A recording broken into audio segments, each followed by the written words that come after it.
Praise the lord. ఈ యొక్క సమయంలో దేవుడు మీతో మాట్లాడడానికి ఈ వీడియో ద్వారా నాకు కొంచెం అవకాశాన్ని ఇచ్చాడండి.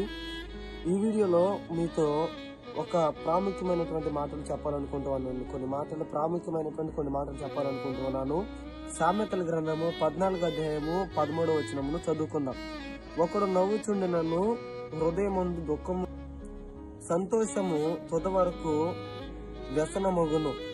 ఇక్కడ మనం చూసినట్లయితే అండి, సొలొమోన్ గారు ఏమంటూ ఉన్నారంటే, ఒక నవ్వుచుండినను హృదయం ముందు దుఃఖం ఉండవచ్చును. ఈ యొక్క రోజులలో, ఈ యొక్క సమయంలో, కొన్ని దినాలలో ఎంతో మంది పైకి నవ్వుతూ ఉంటారు, కానీ లోపల వాళ్ళు తెలియనటువంటి బాధలు పడుతూ ఉంటారు ఎంతో మంది. కానీ పైకి మనం చూసినట్లయితే నవ్వుతూ ఉంటారు. కానీ ప్రజలరా, మీ యొక్క హృదయమును తెలుసుకున్నటువంటి వాడు దేవుడు మాత్రమే. మనం చూసినట్లయితే కొంతమంది ఈ లోకంలో ఉన్న మనుషులందరూ కూడా మన నవ్వుని, మన యొక్క శరీరాన్ని, మన యొక్క అవుట్ అపియరెన్స్ చూస్తారు. కానీ దేవుడు మనం చూసినట్లయితే ఆయన హృదయాలోచనలు తెలుసుకున్నటువంటి దేవుడు, మన బాధలు, మన కష్టాలను తెలుసుకున్నటువంటి వాడు. మనం చూసినట్లయితే ప్రజలరా, ఈ లోకంలో ఉన్నటువంటి ప్రజలందరూ కూడా, ఫ్రెండ్స్ అయినప్పటికీ, రిలేటివ్స్ అయినా, ఎవరైనా కానీ అందరూ కూడా, ప్రజలందరూ కూడా వ్యక్తి పైన నవ్వుతూ ఉన్నాడు, సంతోషంగా ఉన్నాడు అనుకుంటారు. కానీ నీలో ఉన్నటువంటి బాధలు ఎవరు కూడా తెలుసుకున్నటువంటి వారు కాదు. మనం చూసినట్లయితే ఈ లోకంలో ఉన్న ప్రజలందరూ కూడా మనల్ని పైకి చూస్తూ ఉంటారు, కానీ హృదయాలోచన మన బాధలను ఎదిగినటువంటి వాడు దేవుడు మాత్రమే. ఎగ్జాంపుల్ గా ఏం చెప్పాలనుకుంటున్నానంటే, ఎవరైనా ప్రజలు మన పైన అపియరెన్స్ చూసి, అంటే మనం ఎట్లాగైతే నవ్వుతూ ఉన్నామో, బాధతో ఉన్నా, సంతోషంతో ఉన్నామో చూస్తూ ఉంటారు.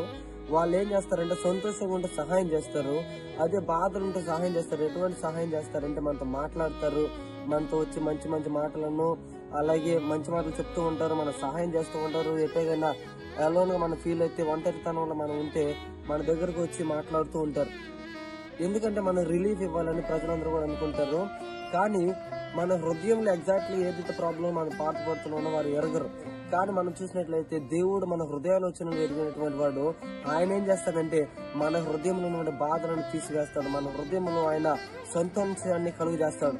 మనం చూసినట్లయితే మొదటి సమూయేలు గ్రంథము 16వ అధ్యాయము 7వ వచనంలో దేవుడు అంటూ ఉన్నాడు సామూయేలుతోటి, అతని రూపమును అతని ఎత్తును లక్ష్య పెట్టకము, మనుషులు లక్ష్య పెట్టువారు యెహోవా లక్ష్య పెట్టడు.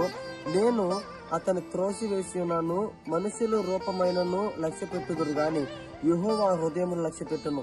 ఆయన హృదయాలోచన తెలుసుకుని వాడండి. ఈ మాటల ద్వారా దేవుడు మనతో ఏం మాట్లాడుతున్నాడంటే, నేను హృదయాలోచనలు తెలుసుకున్న వాడను, నేను మీ యొక్క హృదయం ఎరిగిన వాడను కనుక మీ హృదయంకి ఏదైతే మెసేజ్ కావాలో ఆ మెసేజ్ ని, ఆ సహాయాన్ని నేను చేస్తానంటూ ఉన్నాను. ఈ రోజుల్లో బాధపడుతున్న వీడియో ఇస్తున్న ప్రజలరా, దేవుడు మీకు ఏం మాట్లాడాలనుకుంటూ ఉన్నాడంటే, హృదయములను ఎరిగినటువంటి వాడు మన దేవుడు, హృదయములను ఆలోచనలు ఎరిగినటువంటి వాడు మన దేవుడు. ఆయన సహాయం చేస్తాడు. మనం ఆయన ప్రార్థన చేస్తే తన సన్నిధిలో మన ఆశలన్నింటినీ కూడా తీరుస్తాడు. ఈ మాటలు దేవుడు దీవించును గాక.